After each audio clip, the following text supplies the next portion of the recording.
بسم اللہ الرحمن الرحیم۔ السلام علیکم دوستو۔ حضرت مالک بن دینار رحمۃ اللہ کے زمانے میں دو بھائی آتش پرست مشہور تھے۔ ایک دن چھوٹے بھائی نے بڑے بھائی سے کہا، آپ نے 73 سال آگ کی پرستش کی ہے اور میں نے 35 سال۔ آؤ آج ہم آزما کر دیکھیں، یہ آگ دوسرے غیر آتش پرستوں کی طرح تو نہیں جلاتی؟ اگر اس نے ہمیں نہ جلایا تو ہم آتش پرستی کریں گے، ورنہ ترک کر دیں گے۔ چنانچہ پہلے چھوٹے بھائی نے آگ میں ہاتھ رکھا تو آگ کی اپنی خاصیت کے مطابق اس کی انگلیاں جلا دیں۔ اس نے کہا، ہائے افسوس، میں نے اتنا عرصہ تک پوجا کی، پھر بھی تو نے میری انگلیاں جلا دیں۔ آخر اس نے اپنے بڑے بھائی سے کہا، ہم اسی ذات کی عبادت کیوں نہ کریں جس کی برسوں کی نافرمانی اور گناہ پر سچے دل سے توبہ کریں تو ہمیں معاف کر دے۔ یہ بات بھائی کو سمجھ آ گئی۔ دونوں بھائی صحیح راستے کی تلاش میں حضرت مالک بن دینار کی خدمت میں حاضر ہوئے۔ وہاں جا کر دیکھا حضرت مالک بن دینار بصرہ میں لوگوں کو واعظ سنا رہے تھے۔ ان کو دیکھ کر بڑے بھائی کہنے لگے، میں عام مسلمان نہیں ہوتا، میری عمر کا زیادہ حصہ آگ کی پرستش میں گزرا ہے، اب میں مسلمان ہو گیا، میرے گھر والے مجھے ملامت کریں گے۔ چھوٹے بھائی نے بہت سمجھایا مگر بڑے بھائی کو سمجھ نہ آیا اور وہ بد نصیب واپس چلا گیا۔ چھوٹا بھائی بیوی بچوں کو لے کر حضرت مالک بن دینار رحمۃ اللہ علیہ کی خدمت میں حاضر ہو کر مسلمان ہو گیا۔ جب مسلمان ہو کر واپس جانے لگا تو حضرت نے کہا، ذرا ٹھہرو، میں تمہارے لیے اپنے شاگردوں سے کچھ جمع کرا دوں۔ جس پر نوجوان نے کہا، میں کچھ نہیں چاہتا، اور واپسی پر ایک ویران گھر دیکھ کر اس میں جا بسا۔ صبح کو بیوی نے کہا، بازار جا کر کوئی ایسا کام تلاش کرو جس سے بچوں کی گزر ہو سکے۔ چنانچہ وہ نوجوان کام کی تلاش میں نکلا مگر کہیں کوئی مزدوری نہ ملی۔ اس نے سوچا، آخر اللہ تعالیٰ کی مزدوری کیوں نہ کروں۔ یہ سوچ کر دوسرے روز ویرانے میں جا کر مغرب تک نماز پڑھتا رہا اور رات کو پھر خالی ہاتھ مکان پر چلا آیا۔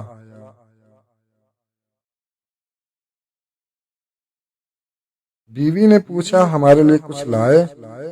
تو اس نے جواب دیا، آج میں نے بادشاہ کی مزدوری کی ہے مگر اس نے کچھ نہیں دیا، کل کو اجرت دینے کو کہا۔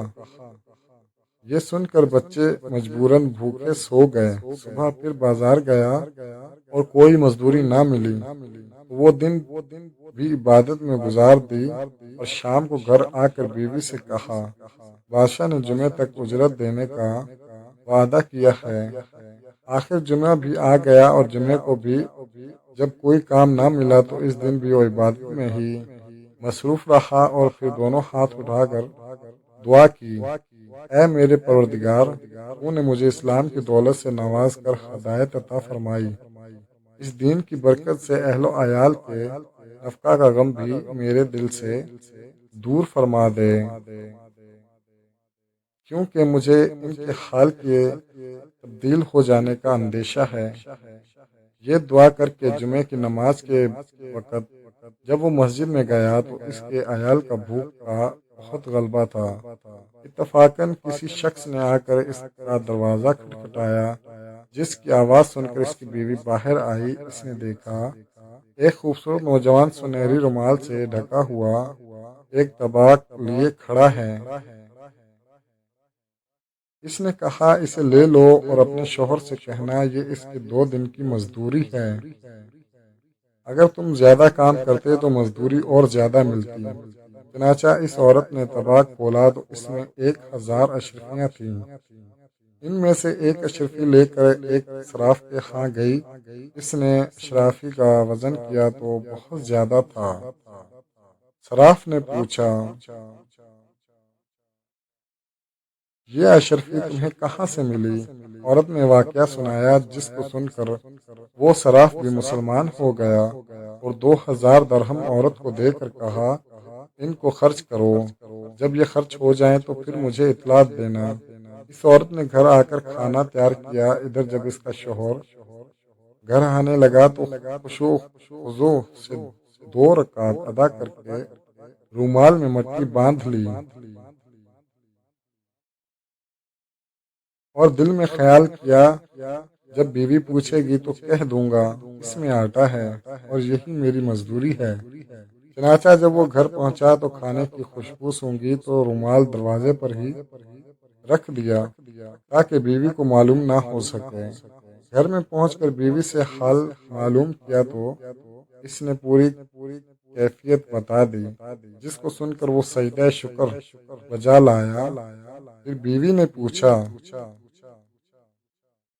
اس رومال میں کیا لائے ہو جو دروازے میں رکھا ہے؟ تو اس نے جواب دیا، اس کا حال مجھ سے نہ پوچھو، اور یہ کہہ کر دروازے میں گیا کہ مٹی پھینک کر رومال لے آؤں، تو دیکھا اس میں مٹی کی بجائے آٹا تھا۔ یہ دیکھ کر وہ پھر اللہ کے سامنے سربسجور ہو گیا۔ سچ ہے، جو اللہ کا ہو جاتا ہے اللہ اس کی ضرورتیں غیب سے پوری کرتا رہتا ہے۔ دعا ہے اللہ تعالی ہم سب کو بھی اس واقعے سے سبق حاصل کر کے نیک بننے کی توفیق عطا فرمائے، آمین یا رب العالمین۔ تو دوستوں، ملتے ہیں اگلی ویڈیو کے ساتھ۔ خوش رہیں، آباد رہیں، سدا مسکراتے رہیں۔ اللہ پاک ہمیں اور آپ تمام دوستوں کو 5 وقت کی نماز پڑھنے کی توفیق عطا فرمائے، آمین۔ اللہ حافظ۔